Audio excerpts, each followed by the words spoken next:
Avery Sinclair had always lived in the shadow of a marriage that felt more like a gilded cage than a partnership. At 27, she was married to Damian Sterling, the ruthless billionaire CEO whose empire spanned skyscrapers in New York and sprawling estates in Italy.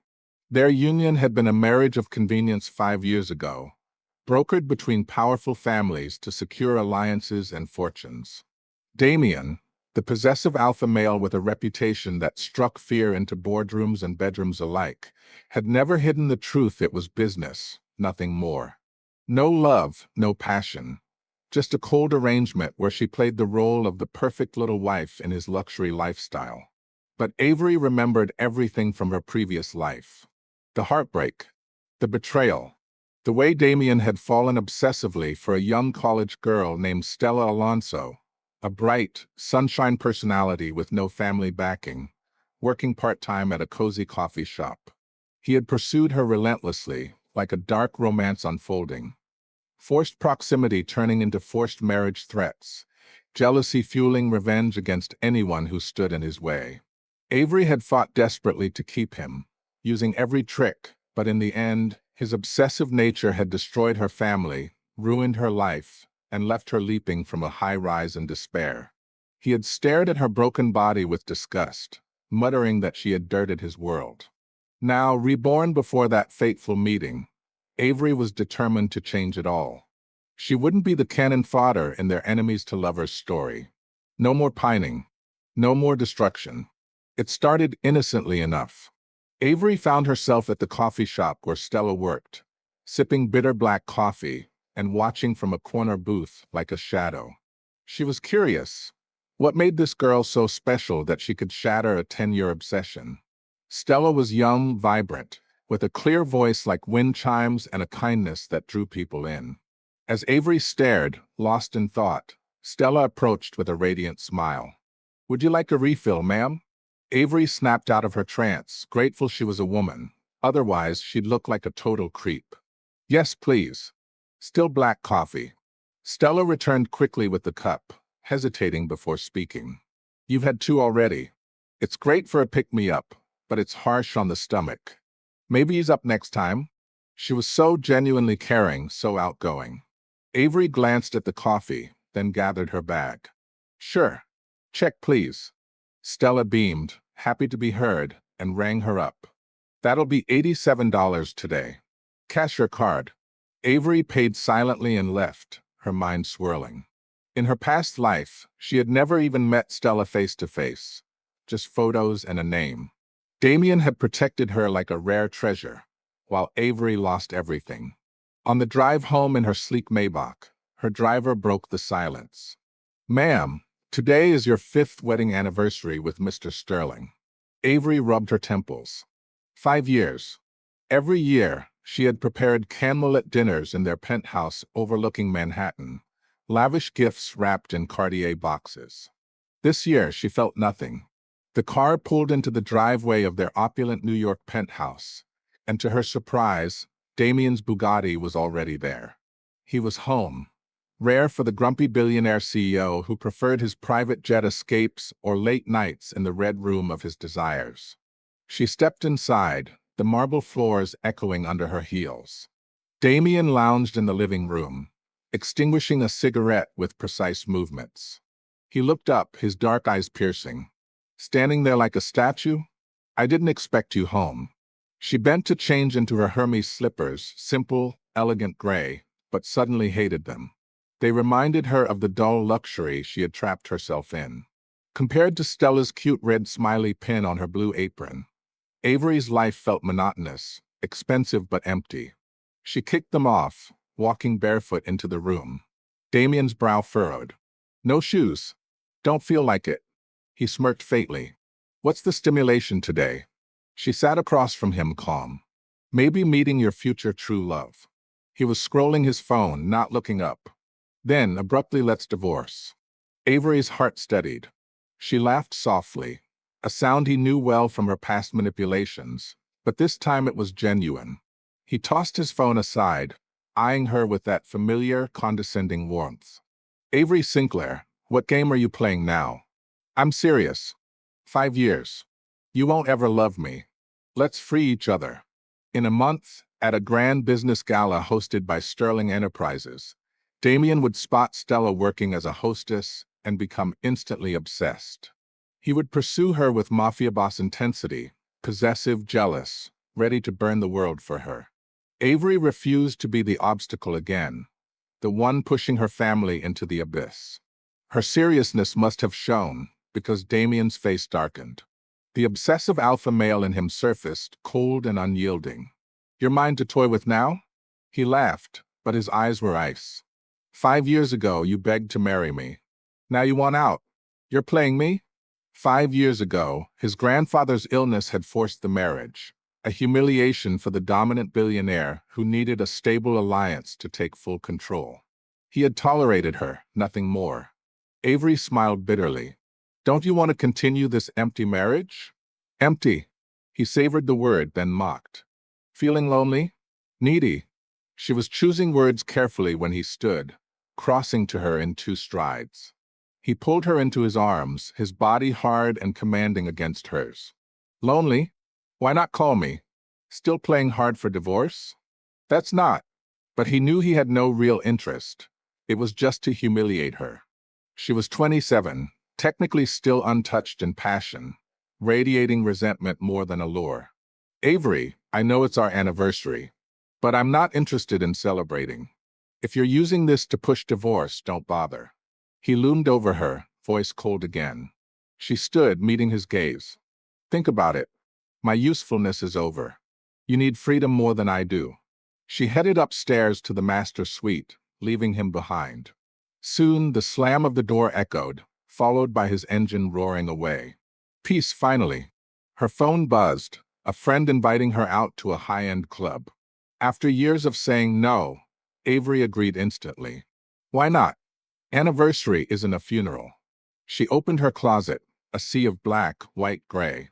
She chose a sleek black dress that hugged her curves more daringly than usual, one she had bought hoping to catch his eye once. He never came home that month.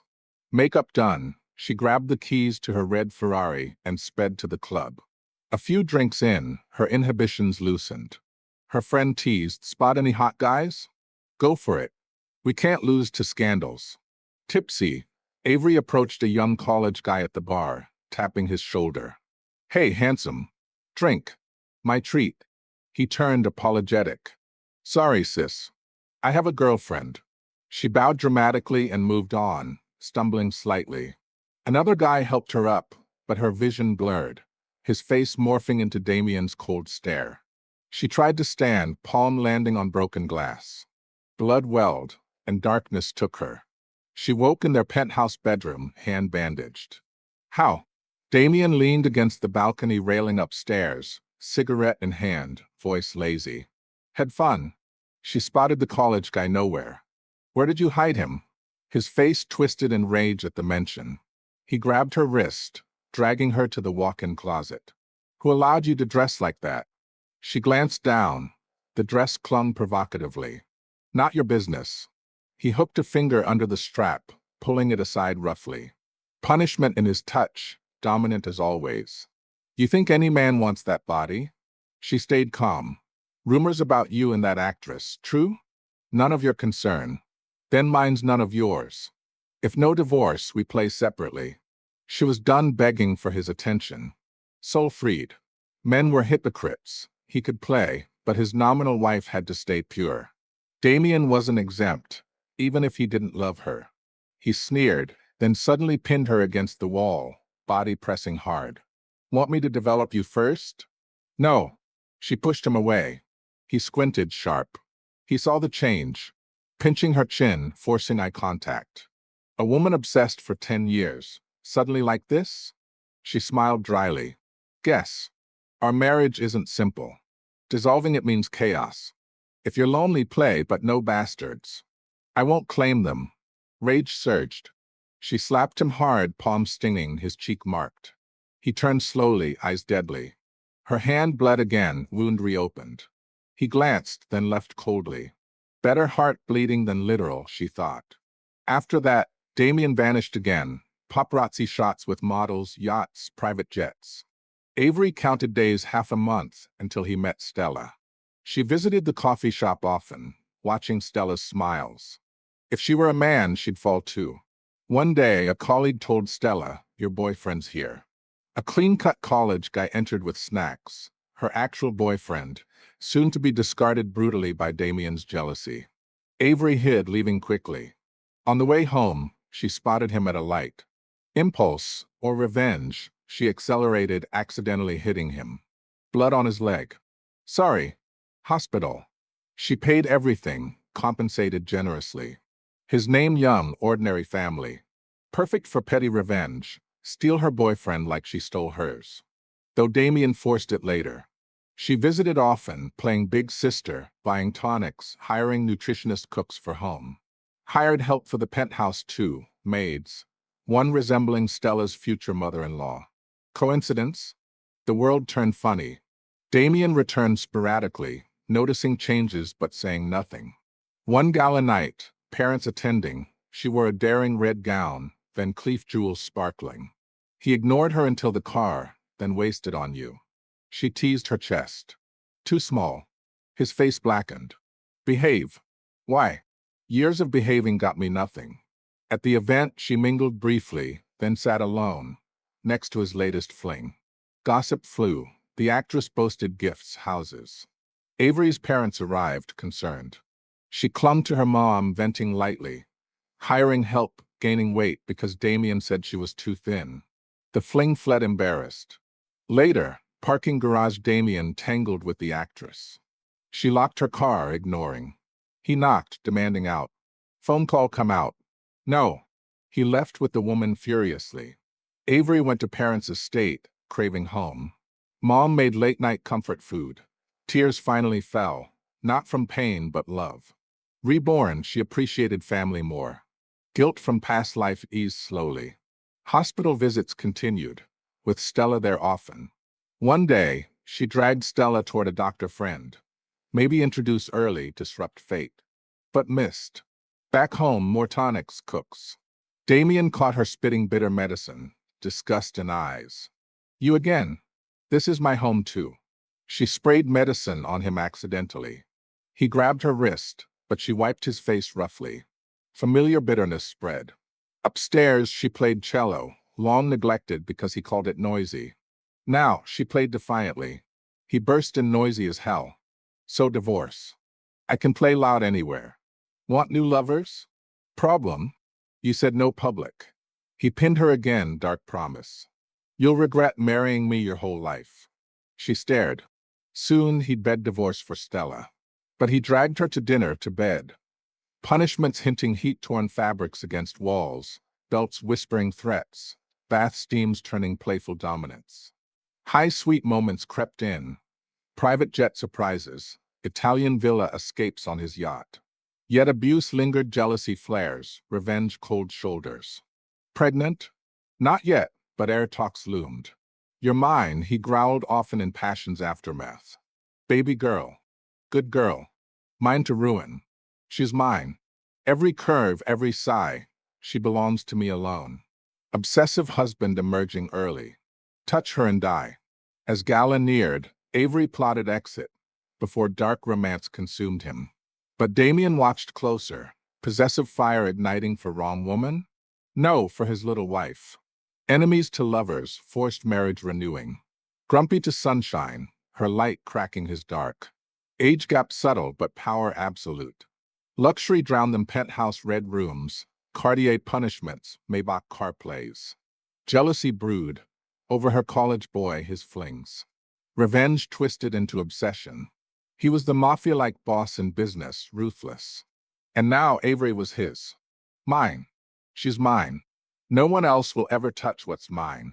The billionaire CEO claimed his submissive fully. Dark romance reborn. Air on way. Only time, and his possessive heart, would tell. She's mine. Every breath she takes belongs to me. My little wife. Good girl for daddy. Mine to punish, mine to pleasure. You're mine, baby girl. Forever.